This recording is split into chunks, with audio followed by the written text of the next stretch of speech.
Te zanima, kako se je zgodilo tole? In tole? Glej naprej.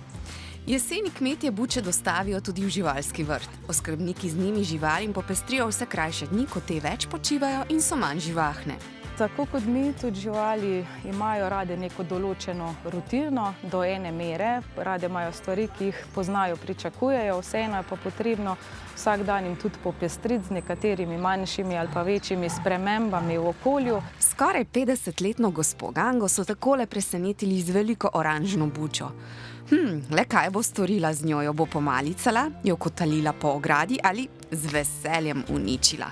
Ganga buč kot prehrano nima rada, kot obogatitev življenjskega prostora pa to naredimo tudi v drugih obdobjih leta.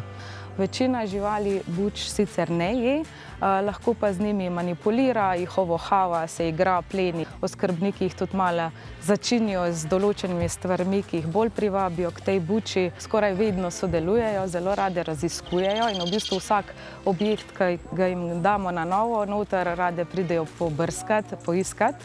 Družba žužkojedcev takšne popestritve potrebuje, sicer se surikate od same zdolgočasenosti začnejo prepirati med sabo.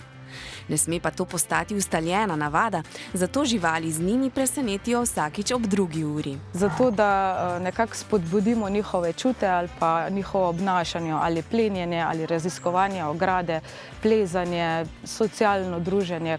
Ganga in surikate tako postajajo spretnejše in hitrejše, buče pa jim, tako kot nam, polepšajo jesenski čas.